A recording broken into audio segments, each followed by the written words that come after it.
26 अगस्त 1978 एक ऐसी तारीख जिसे दिल्ली कभी भूल नहीं पाई।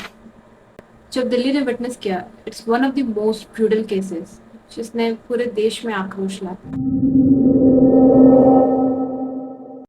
न्यू दिल्ली के ऑफिसर इंक्लूड धौलाकुआ में रहने वाले चोपड़ा फैमिली के 2 मेंबर्स अचानक कहीं गायब हो। सिचुएशन तब और भी ज्यादा खराब हो गई जब कई लोगों ने उन दोनों को दिल्ली की सड़कों पर लाइव टॉर्चर होते देखा। आखिर क्या हुआ था उस खौफनाक दिन में, जिसने इस केस को रेयरेस्ट ऑफ रेयर की कैटेगरी में ला दिया। So let's just rewind and explore the case of Sanjay and Geeta Chopra, also known as the Ranga Billa case. Hi guys, you're watching Crime Cosmos and I'm Sakshi. Sanjay Chopra Chopra family का सबसे छोटा member था, जिसकी उम्र महज 14 साल की थी। वहीं उसकी बड़ी बहन गीता चोपड़ा 16 साल की थी। उन दोनों के पिता मदन मोहन चोपड़ा इंडियन नेवी में एक सीनियर ऑफिसर थे। गीता और संजय चोपड़ा दोनों ही बेहद ब्राइट, टैलेंटेड एंड डिसिप्लिन बच्चे थे। अब क्योंकि ये केस 90s के वक्त का है, तो उस वक्त रेडियो का काफी चलन था और उस वक्त आने वाले एक यूथ प्रोग्राम जिसका नाम युवा वाणी था, एक काफी पॉपुलर शो था। इसी शो में 26 अगस्त 1978 के उस शाम को गीता और संजय चोपड़ा को परफॉर्म करने ऑल इंडिया रेडियो के हेडक्वार्टर्स में पहुंचना था, जिसके लिए वो दोनों करीब शाम के 6 बजे घर से रेडी होकर निकले। पर अफसोस, वो स्टूडियो कभी नहीं पहुंचे। जब घर पर मिस्टर एंड मिसेस चोपड़ा अपने बच्चों को परफॉर्म करते हुए सुनने के लिए बेसब्र थे, तब उन्होंने यह नोटिस किया कि उस प्रोग्राम में कोई और परफॉर्म कर रहा है। They found it really unusual.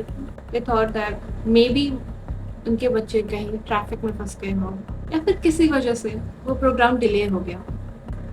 लेकिन जैसे ही प्रोग्राम का समय निकला, उनकी चिंता और गहरी हो गई और उनका दिल घबरा गया।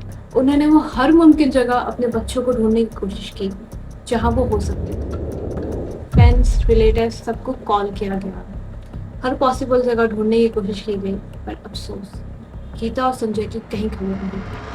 थक हार कर सुबह होने से पहले ही गीता और संजय के पेरेंट्स ने मिसिंग कंप्लेंट फाइल कर दी और अगली सुबह तक गीता और संजय के गायब होने की खबर दिल्ली के कोने कोने में फैल चुकी थी। हर तरफ सिर्फ एक ही सवाल था कि आखिर 2 मासूम बच्चे कहाँ गायब हो गए। तभी पुलिस को कुछ विटनेसेस की शॉकिंग स्टेटमेंट्स मिले। अपेरेंटली कई लोगों ने दिल्ली के बीच सड़कों पर एक मस्टर्ड कलर की फिएट कार को देखा था, जिसमें 2 बच्चे अपनी लाइफ के लिए लड़ रहे थे। अकॉर्डिंग टू देम, उनमें से एक लड़की विंडो से हाथ बाहर निकाल रही थी, मानो वो किसी से मदद मांग रही हो। सिमिलरली एक ऑटो ड्राइवर ने भी नोटिस किया, कार में बैठा आदमी फोर्सफुली इस लड़की का हाथ पकड़े हुए है। लोगों ने तुरंत ही पुलिस को इन्फॉर्म किया, पर अफसोस इतने सारे विटनेसेस होने के बावजूद पुलिस ने इसे सीरियसली नहीं लिया और कोई एक्शन नहीं लिया गया। पर अब काफी सारे सवाल खड़े हो रहे थे। आखिर वो कार किसकी थी? वो कार कौन चला रहा था? संजय और गीता कहाँ थे?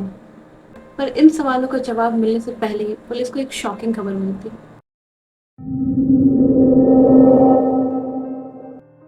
ऑन 28 अगस्त पुलिस को दिल्ली के आउटस्कर्ट में जंगलों की झाड़ियों में 2 बॉडीज मिलती। बॉडीज बैडली डिकम्पोज थी, पर उनके कपड़ों और बिलोंगिंग्स को देखकर ये कंफर्म हुआ कि वो बॉडीज और किसी की नहीं, बल्कि गीता और संजय की थी। अभी केस काफी लाइमलाइट में आ चुका था, पूरे देश में दर्द फैला हुआ था और मीडिया के इन्वॉल्वमेंट से अब पुलिस के ऊपर प्रेशर बढ़ने लगा। पुलिस ने बिना देरी किए विटनेसेस के बताए हुए फिएट कार के लीड ट्रेस करना शुरू किया। इसके बाद उन्होंने काफी इंफॉर्मेशन गैदर किया और उनके सामने आते हैं 2 नाम, जो थे कुलजीत सिंह उर्फ रंगा और जसबीर सिंह उर्फ बिल्ला। ये दोनों ही हिस्ट्री शीटर्स थे। चोरी, किडनैपिंग, मर्डर इनका पेशा था। 26 अगस्त की उस शाम को भी ये अपने शिकार का वेट कर रहे थे, जहां उन्होंने गीता और संजय को अच्छे कपड़ों में देख ये समझा कि वो बड़े घर से हैं और उन्हें किडनैपिंग के इरादे से लिफ्ट देने के बहाने कार में बैठा लिया। रंगा और बिल्ला उन दोनों को एक सुनसान जंगल में ले जाते, जहां से ना आवाज बाहर जा सकती थी और ना मदद अंदर आ सकती, जहां गीता के साथ सेक्सुअल असॉल्ट होता। एक 16 साल की टैलेंटेड लड़की, इसके अपने एस्पिरेशंस थे, उसका उस दिन सब कुछ छीन लिया था। संजय सिर्फ 14 साल का था, बट डिस्पाइट दैट उसने अपनी बहन को बचाने की हर वो मुमकिन कोशिश की। उसने लड़ने की कोशिश की, पर अफसोस उन दो हैवानों ने उसे भी नहीं छोड़ा। उन्होंने उसे ब्रूटली स्टैब करा, कई बार उसे मारा, जब तक उसका शरीर हिलना बंद नहीं हुआ वो रुके नहीं। गीता को भी मारकर संजय और गीता की लाइफलेस बॉडी को वहीं जंगल की झाड़ियों में फेंक दिया गया। According to autopsy report, Geeta को इतनी बेरहमी से मारा गया था, उसका जबड़ा तक टूटा हुआ था। अब पुलिस कैसे भी करके उन दो हैवानों को पकड़ना चाहती थी, पर अब सवाल था कैसे। संजय और गीता के मर्डर के बाद रंगा और बिल्ला ने अंडरग्राउंड होने का सोचा, जिसके लिए वो दिल्ली से आगरा के लिए निकले। और किस्मत ने उनके लिए कुछ और ही लिखा था। आगरा से वो दोनों एक चलती ट्रेन में चढ़ गए, बिना ये जाने कि जिस ट्रेन में वो चढ़ रहे हैं वो आर्मी पर्सनल के लिए रिजर्व। ट्रेन में बैठे हुए फौजी ने उन दोनों के अनयूजुअल एक्टिविटीज को आइडेंटिफाई किया और वो पहचान गए कि ये दोनों और कोई नहीं, वही दो अक्यूज हैं जिनके पोस्टर्स पूरे शहर में लगे हुए हैं। उन्होंने तुरंत ही रंगा बिल्ला को रेलवे पुलिस को हैंड ओवर कर दिया और इस तरह चोर खुद पुलिस के पास आ गए। उन दोनों के पास से मर्डर वेपन, जो कि एक तलवार और खून से सने हुए कपड़े में मिले।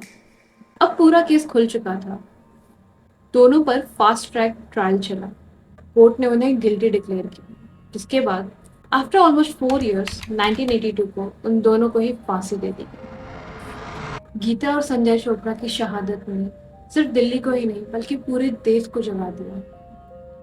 इस केस ने एक रिवॉल्यूशन लाया, लोगों को women rights, child safety and fast track justice के लिए आवाज उठाना सिखाया। एंड इन 1981 चोपड़ा सिबलिंग्स को कीर्ति चक्र से सम्मानित किया और उनके नाम 2 ब्रेवरी अवार्ड्स रखे गए। मैं ऐसे ही क्राइम कॉस्मोस में ट्रू क्राइम डॉक्यूमेंट्रीज लाती रहूंगी, जहाँ सच दर्द देता है पर इंसाफ सुकून भी देता है। Bye guys.